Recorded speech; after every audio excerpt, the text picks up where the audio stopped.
sakalapa ng bunong wakalo mapung paring asidi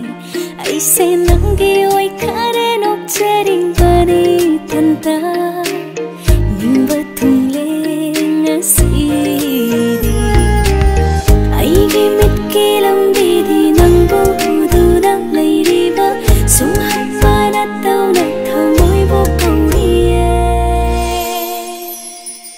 Ikay ranu ay ngonda imang thana puragi tai bang sada salagi ningshi nang bulak lone miku mata kau ngamde bukning marang hauhali thaje kung bisa tamdo yang du na talay ningi lay chagi wang mada puragi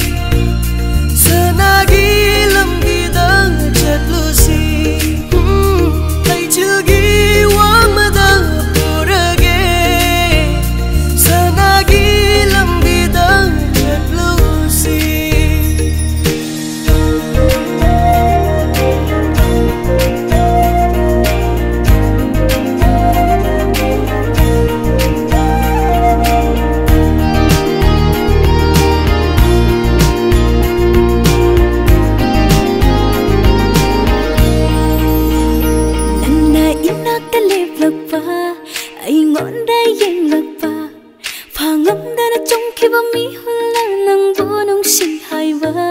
nang nainak talip lagpa ay ngon dayeng lagpa phangam da na chongki ba mi hol nang bunong singhay ba phongam draba chimbala tanik tanik hang hawi nang bunong shiro bagi mangla no mapung faring asi nang na ay bunong shiri ay giming basu tung hale kusem hay ba mapumara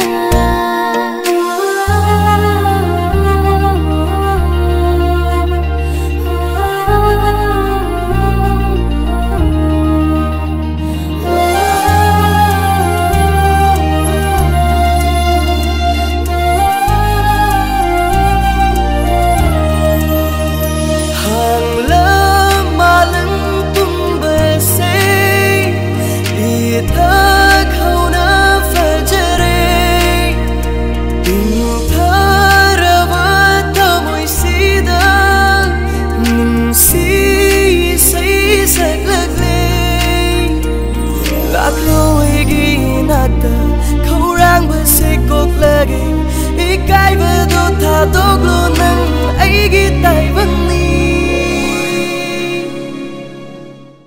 ay gimit kilang bidi ng budo ng layriba sumhat pa na tao na thamoy bukong iye nang nasuay bunong shiray ay gining baso tunlay kutsim hay ba mapumana ikay ranu ay ngonda mang thana puragi tai bang sada salagi ningshi nang bulak lone miku mata kau ngamde bukning marang hauhali thaje kung bisa